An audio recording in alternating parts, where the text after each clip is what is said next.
A ideologia da narrativa clássica de Hollywood, com Gustavo Rego. Gustavo Rego, que foi meu aluno lá atrás no Clube do Leão. Já foi meu aluno do Filme Narrativa, se eu não me engano, também. Gustavo maravilhoso. Se eu não me engano, ele parou por um tempo no canal. Volta, Gustavo, porque seus vídeos são muito bons. Vamos conhecer um pouquinho do Gustavo? Até para dar uma força no trabalho dele, para ele voltar a fazer os vídeos e tudo mais. Então, Gustavo Rego falando sobre a ideologia da narrativa clássica de Hollywood. Vambora! Hollywood e os filmes mais comerciais, de uma forma geral, costumam obedecer um certo número de regrinhas quando eles vão contar uma história. Hoje eu vou comentar sobre algumas dessas convenções e falar um pouco sobre como elas afetam a nossa visão de mundo. Eu sou Gustavo Rego e esse é o Cenoura.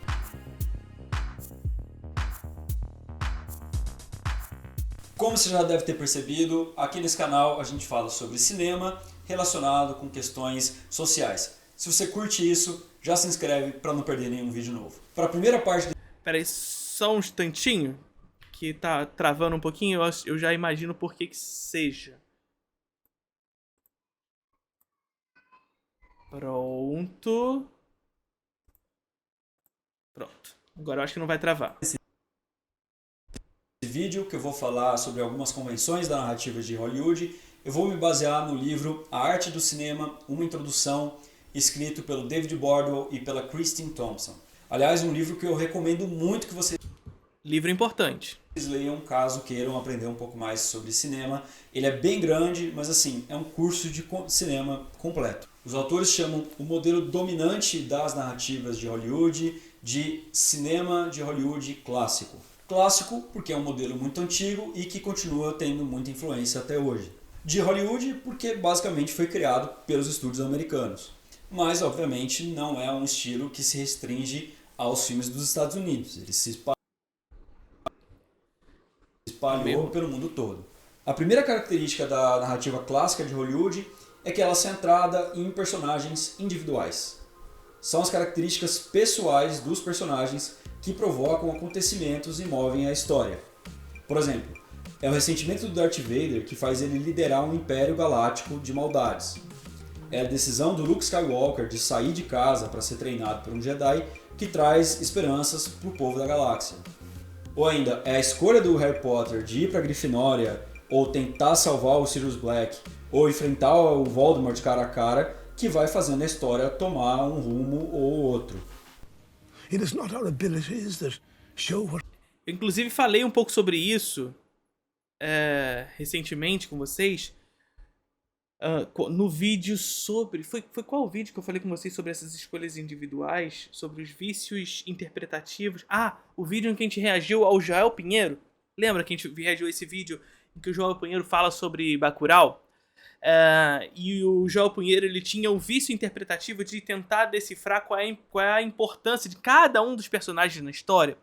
Justamente porque a ideologia clássica de Hollywood, a ideologia dominante imposta por Hollywood para o mundo, inclusive, essa é a ideologia onde o motor da história, e portanto estrutural dos filmes, narrativo dos filmes, está nas escolhas individuais, certo?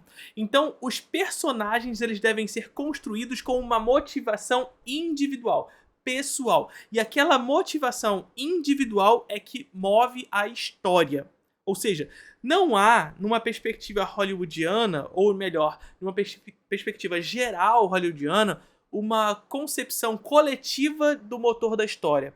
Que as coisas se movimentam para além das relações individuais. Na verdade, isso é ideologia. Né? Na verdade, isso é ideologia liberal, isso é ideologia burguesa. Essa perspectiva de que a história se movimenta pelas escolhas individuais, pelo trabalho individual de cada um. Então, eu tenho que fazer as coisas acontecerem, porque só eu posso fazer acontecer. Então, o cinema reproduz isso, mesmo que para além das relações políticas, mas ela está sempre ali com esse viés inserido por trás, né? Nas entrelinhas, no subtexto, né? Isso é muito comum na ideologia reproduzida nos filmes hollywoodianos. What we truly are, it is our choices. Por isso que nesse tipo de filme não costuma ser muito difícil identificar quem é o protagonista. O protagonista é esse que move a história, que toma decisões, né, que age, enquanto que os coadjuvantes... Pois é, que na medida em que ele tem uma motivação individual, é ele que toma as escolhas. E sendo ele o tomador das escolhas, ele que vai movimentar a história. São aqueles que reagem a essas ações. E um elemento determinante para o protagonista é o desejo. O desejo do protagonista é o que faz a história avançar. Por exemplo, o Simba tem um desejo de ser rei. Mas a história do Rei Leão seria uma chatice se o Simba simplesmente crescesse e herdasse o reino do Mufasa depois que ele tivesse muito velhinho. Para uma história cativar o público, ela precisa de um conflito. É aí que surge a figura do antagonista, o cara que vai impedir o protagonista de realizar o seu desejo. Aqui nesse exemplo, o Scar, que vai criar um desafio para o Simba para que ele consiga realizar o desejo de virar rei. Here's my little secret. I killed Mufasa. Bom, será? É isso, ideologia liberal sempre sendo inserida por trás da gente sem aviso. E se passa, para além disso, se passa como imparcial, como neutra. Ou seja, na medida em que ela se passa como imparcial, ela se passa como uma verdade, como um senso comum, como algo que é assim porque é. Sabe? E aí quando você traz um discurso que é claramente enviesado, isso se torna inverossímil na medida em que nós estamos inserindo o que acreditamos naquilo. Quando, na verdade, o discurso burguês inserido no senso comum também é um viés, só que passa-se como senso comum. Então que na narrativa clássica de Hollywood, só o que importa são as questões psicológicas, individuais? Será que variáveis ambientais, sociais ou históricas, elas nunca importam? Bom, geralmente essas variáveis... Saca? Percebe? Então essas variáveis que estão no entorno, essas variáveis coletivas, políticas e tudo mais, elas só reagem aos interesses, às escolhas do personagem principal. Variáveis são mais um... Enquanto o personagem principal é o que age. Pano de fundo, ou alguma coisa que motiva o protagonista a agir, ou que restringe as possibilidades dele de ação, ou que cria desafios novos. Mas o foco central da história continua sendo o protagonista, as ações dele, os desejos dele. Por exemplo, E o Vento Levou é um filme que se passa no contexto da Guerra Civil Americana e traz uma certa visão sobre esse evento histórico. Mas eu acho que é isso que o Gustavo vai falar, mas o filme centra as atenções nas escolhas e nos problemas individuais da personagem branca. Saca? Apesar de se tratar de um filme que expõe os problemas da escravidão. E aí os escravos, o contexto social reage às escolhas de quem age. A personagem branca. O foco da narrativa não está tanto nesse evento em si, mas em como ele impacta nas decisões e nos desejos da protagonista, que é a Scarlett O'Hara. Perfeito. Ou seja, como o mundo reage a ela. Sabe? No começo do filme, a gente vê que ela é uma patricinha que está apaixonada por um cara que vai se casar em breve com uma outra mulher. Então começa a Guerra Civil Americana, que faz com que a Scarlett tenha que rever suas atitudes, desejar outras coisas, reorganizar os seus objetivos. Então, mesmo quando o filme aborda questões políticas e sociais, isso está a serviço de fazer a gente entender as motivações e as decisões da Scarlett. Isso é bem diferente de um filme como A Greve, do Sergei Eisenstein. Nesse filme, praticamente nem existem personagens individuais direito. Cada ator está mais representando uma coletividade, um grupo, uma classe. O filme está muito mais interessado em narrar o fenômeno social como um todo do que a perspectiva psicológica de algum indivíduo específico. Os personagens não têm rosto, o rosto é a multidão. É o coletivo de trabalhadores que estão sofrendo com um processo, com um contexto político específico. I'll never be hungry again. Eles não têm rosto individual, sabe? Porque as suas individualidades estão inseridas num contexto coletivo. Então, se a narrativa clássica de Hollywood está baseada nas motivações psicológicas e nas ações do protagonista e na sua relação com os antagonistas e com os coadjuvantes, então a gente pode dizer que essa é uma narrativa ditada pelas relações de causa e efeito. Ou seja, Causa e efeito. É a estrutura aristotélica clássica. Aliás, é isso que eu acho que foi a pergunta aqui do Keynesiomania, né? Será que essa forma de contar história não vem de uma construção histórica ocidental? Grécia, cristianismo, renascimento, individualista também? Tudo antes de Hollywood e até antes do surgimento da burguesia, alguns dos eventos que citei. Eu acho que é a forma como o Ocidente pensa que determinou a forma de produção e também de arte. Então o cinema seria reflexo, não pensado, às vezes assim, mas nem sempre, a maioria das vezes, como uma conspiração. Então, é uma estrutura ocidental, mas como essa estrutura ocidental é pensada para reproduzir o ideal burguês, certo? Sobretudo considerando o cinema como uma arte consolidada no capitalismo industrial e uma arte, por consequência, reproduzível, capaz de reproduzir essas histórias ad eternum, ad infinitum, e não só na perspectiva de jogar essas narrativas para a história, no sentido de, como a gente pode dizer, uma obra que marca a história para sempre. Pensamos numa obra do Shakespeare, por exemplo. O cinema não precisa dessa obra. Não precisa da existência de uma obra do Shakespeare para reproduzir as suas histórias. Porque o simples replicar das mesmas histórias sobre outros contextos de temporalidade já faz com que essa reprodução desse pensamento ideológico seja possível. Você consegue pensar nessa questão?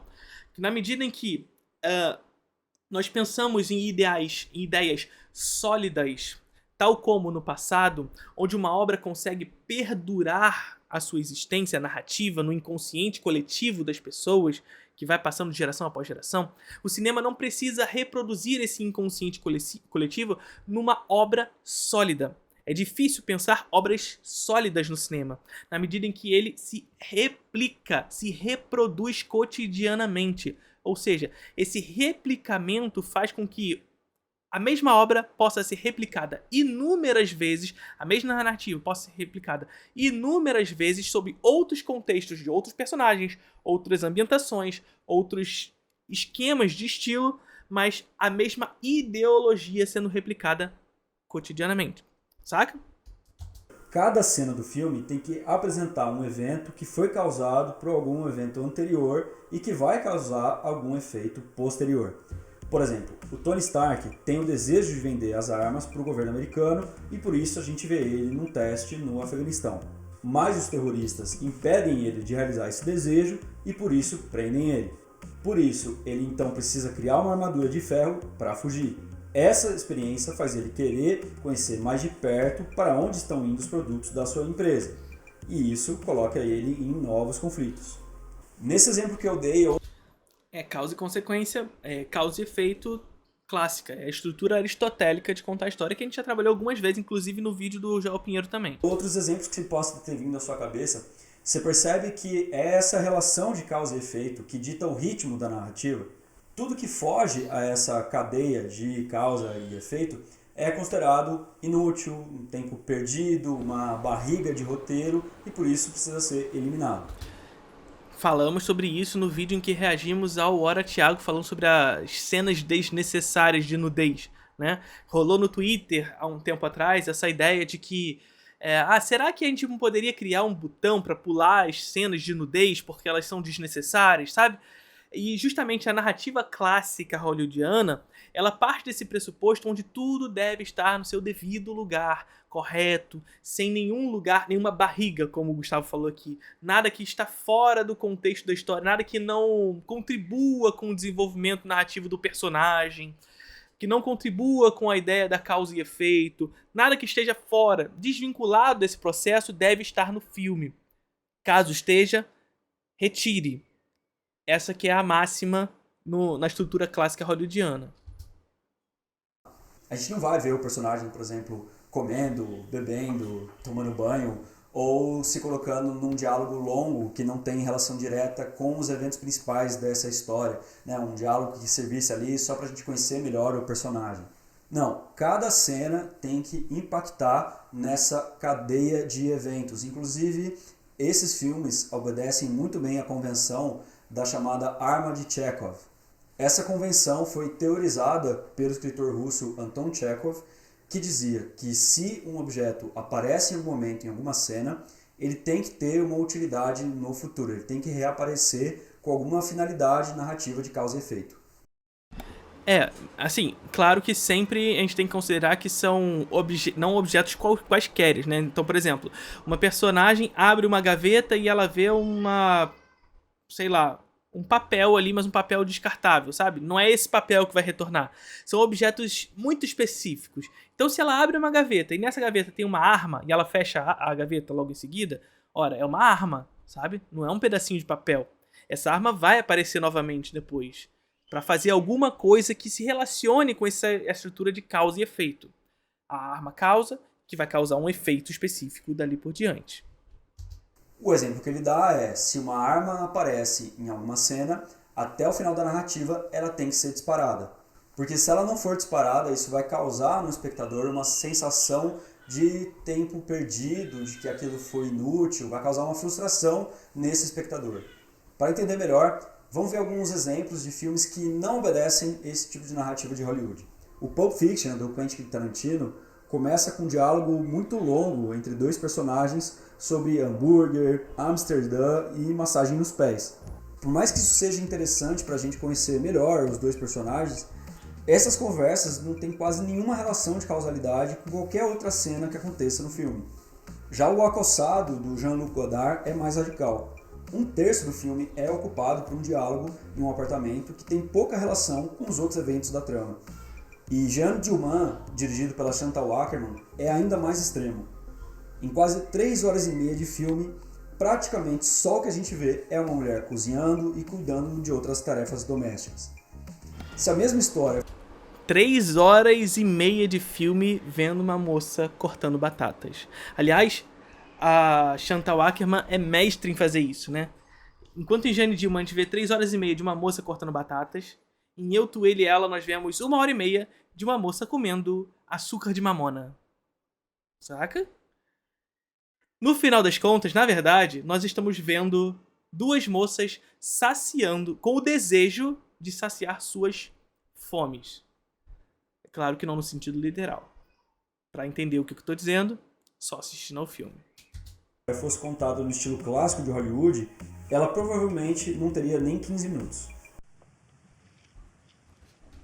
Pois é, e o filme tem 3 horas e meia. Em Hollywood, muito provavelmente, isso seria reduzido a 15, 10 minutos, com toda certeza. E, finalmente, o final. Depois dessa... Eu gosto de dar um exemplo muito claro, assim. Eu gosto de falar que em Hollywood, nenhum cachorro interrompe a fala do personagem principal latino. Isso é muito claro pra gente entender essa estrutura de necessidade da causa e efeito. Cadeia de acontecimentos, né, de causa e efeito, o que se espera é que a narrativa termine com um final bem resolvido, bem fechado, conclusivo, que você entende muito bem, afinal, qual foi a resultante desses vários conflitos. Por exemplo, no Senhor dos Anéis, a ameaça que existia sobre a Terra-média foi eliminada, o desejo do protagonista de viver em paz foi realizado. Isso acontece mesmo num filme que deixa brechas para uma continuidade. Por exemplo, no final do primeiro Matrix, a pergunta do Neo sobre se ele é escolhido ou não foi satisfatoriamente respondida. Ainda existem situações que podem levar a conflitos no futuro, mas a principal inquietação, o principal ponto de conflito desse primeiro filme foi solucionado. Mesmo se nem todos os problemas daquele universo forem resolvidos, a gente não fica com a impressão de que a história terminou na metade ou que o conflito principal acabou num impasse eterno. I can't make it! Yes, you can. É isso, mesmo nos filmes que nos jogam para continuidades, o arco narrativo daquele filme é concluído. Os problemas lançados naquele filme é concluído. Enfim, é diferente, por exemplo, das séries, os episódios de série, que sempre jogam pro próximo episódio. Apesar de ter uma estrutura clássica também, de causa e efeito, na sua maioria. Come on. Come along, Mrs. Thornhill. Certo, mas de que forma que isso impacta na nossa visão de mundo? Essa narrativa guiada por causas e efeitos, com um final bem conclusivo e bem fechado, me parece reproduzir a visão teleológica do mundo. E o que é teleologia? De acordo com o Google, é o seguinte: qualquer doutrina que identifica a presença de metas, fins ou objetivos últimos guiando a natureza e a humanidade, considerando a finalidade como um princípio explicativo fundamental na organização e nas transformações de todos os seres da realidade. Teleologismo, finalismo. Quando a gente assiste muitas histórias em que cada ação tem uma conexão direta com a ação seguinte, em que nada é inútil, mas tudo obedece a um propósito que se realiza no final, a gente cria uma visão de É isso, tudo tem que ser útil. mundo teleológico, como se tudo tivesse acontecendo para atingir um objetivo final. É isso, tudo está acontecendo para atingir um objetivo final. Então todas as causas e efeitos são introduzidas para atingir um objetivo final, e geralmente um objetivo final que demonstra a intenção e as motivações de um personagem individual, saca? Então esse personagem, em sua individualidade, tem motivações que irão guiar a construção do mundo, e uma finalidade que está restrita, recortada a essa visão de mundo, certo? É como se o mundo estivesse rodeando, girando em torno daquela pessoa. Se cada evento que aconteceu no passado tivesse que necessariamente redundar na situação que a gente está hoje, quase como se alguém tivesse planejado tudo isso. O futuro, então, aparece como uma coisa para a qual a gente não tem escapatória, que a gente pode não só prever, mas a gente deveria aceitar porque é inevitável. Bom, e o que essa visão filosófica pode ter a ver com política? Ora, a visão teleológica acaba legitimando o regime social em que a gente vive. É como se o mundo fosse assim porque ele teve que ser assim, quase como se estivesse escrito nas estrelas e não pudesse ser feito nada para impedir isso. A gente percebe melhor o impacto político disso se a gente olha para a teoria da história Realismo capitalista, né? do positivismo. O positivismo foi uma doutrina social que estava na moda no século XIX e que refletia bastante os valores da burguesia que ia se consolidando como uma classe dominante naquela época. De acordo com os historiadores positivistas, a história de toda a humanidade caminhava num sentido único, evolutivo e linear. Ou seja, o feudalismo teve que necessariamente dar origem a uma sociedade superior, mais complexa, mais poderosa, que foi a sociedade mercantil. Essa, por sua vez, foi sucedida por uma sociedade mais sofisticada e poderosa, que foi a sociedade do capitalismo industrial. Então toda a história da humanidade estaria ditada por essa marcha constante e irrefreável do progresso. Percebe que essa narrativa, criada pela burguesia, legitimou o poder alcançado por ela? Porque é como se a burguesia estivesse dizendo que ela tinha que ser necessariamente a classe dominante, que esse era o destino final da humanidade. Os povos da América, da Ásia e da África teriam então sido dominados porque são naturalmente inferiores, porque esse era o destino do mundo. É como se não houvesse alternativa ao capitalismo, como se a gente tivesse que entregar o destino do mundo para o progresso capitalista. Isso favorece uma postura quietista também, uma postura de indiferença, de passividade, de resignação, porque ao invés de a gente lutar por um futuro diferente, a gente simplesmente esperaria pelo destino. Do you believe in fate, Neil? No, Why not? because I don't like the idea that I'm not in control of my life. Daí você vai dizer, pô, mas peraí, Gustavo, você disse justamente que o que guia a narrativa clássica de Hollywood é essa postura mais ativa do protagonista, não é? Pois é, mas essa é uma atitude individual, né? O que guia essa narrativa é a atitude, é a questão psicológica e de desejos de um indivíduo. Assistindo narrativas desse tipo, a gente se acostuma com a ideia de que o que garante o futuro de uma pessoa são as suas ações individuais. E aí, com isso, a gente se esquece de... E isso é reproduzido no inconsciente coletivo. É como se fosse uma verdade reproduzida de maneira, sabe? Corriqueira, natural. A gente absorve esse discurso de maneira naturalizada, porque ele é passado como imparcial, como comum à nossa existência. que às vezes fatores sociais, ambientais, históricos podem ser até muito mais determinantes na vida de um indivíduo. E essa é mais uma coisa que favorece... E é aquilo que a gente sempre fala, por exemplo, quando a gente fala sobre padrão de gosto e tudo mais, e a galera... É uma coisa que eu não consigo entender, a galera tem medo de mudar o gosto, né?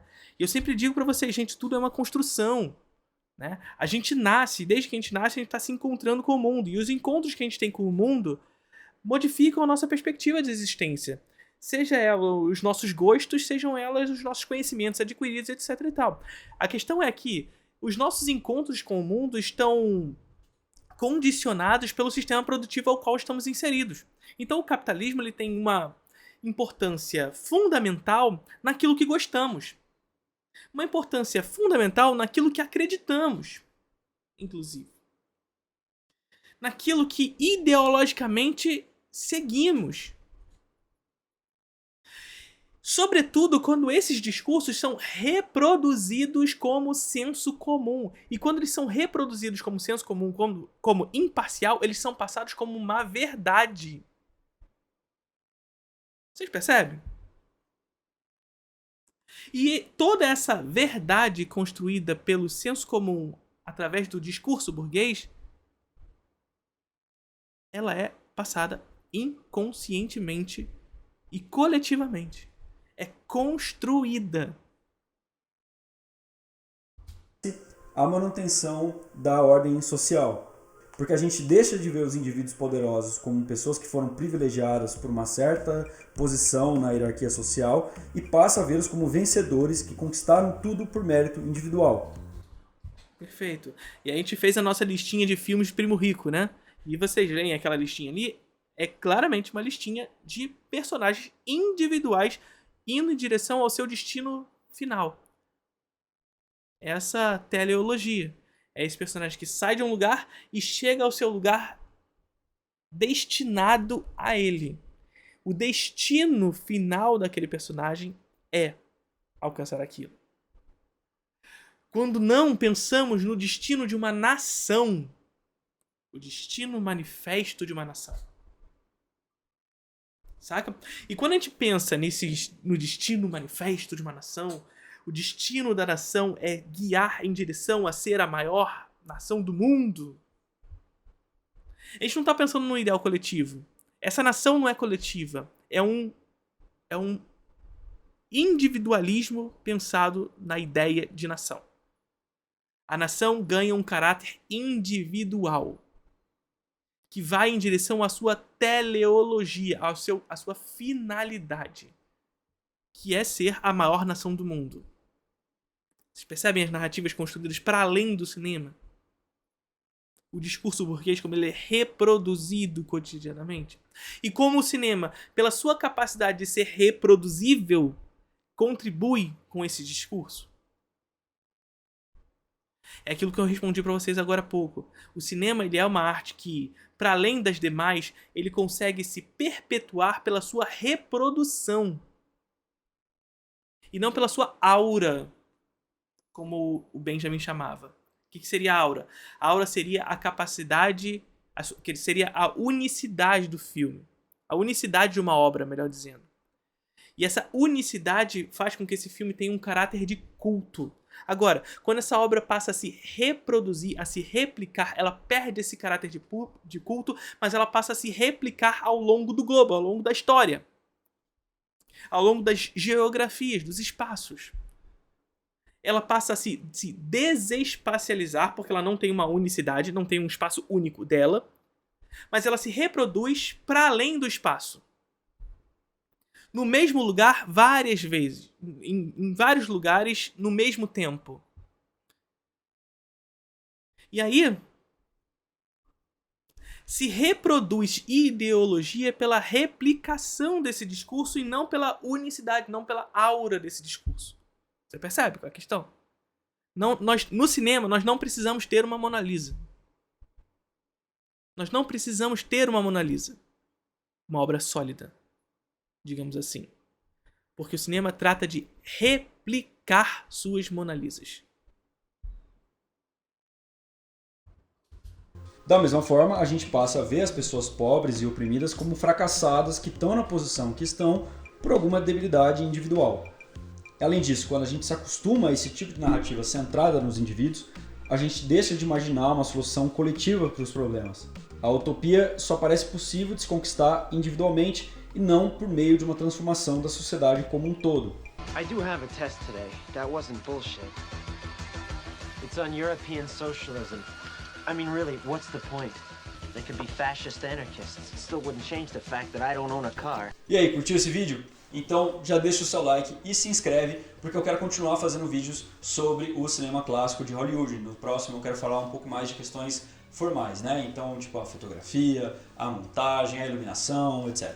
E se você curte o Cineolho e quer ajudar muita gente a continuar esse trabalho aqui, considere ajudar a gente no Apoia-se. apoia.se/Cineolho. Com qualquer 5 conto por mês que você depositar ali, já vai ajudar demais a gente a manter esse canal e o perfil nas redes sociais. Beleza? Muito obrigado, esse foi mais um Cineolho. E é isso. Curtiram conhecer o Gustavo? Gustavo foi meu aluno no Clube do Leão, o finado Clube do Leão. Agora a gente está só com introdução ao cinema e tudo mais. Mas o Gustavo sempre foi maravilhoso, a produção de conteúdo dele incrível. E é isso. Espero que vocês tenham curtido o Gustavo e curtido o vídeo. Curtiram o vídeo?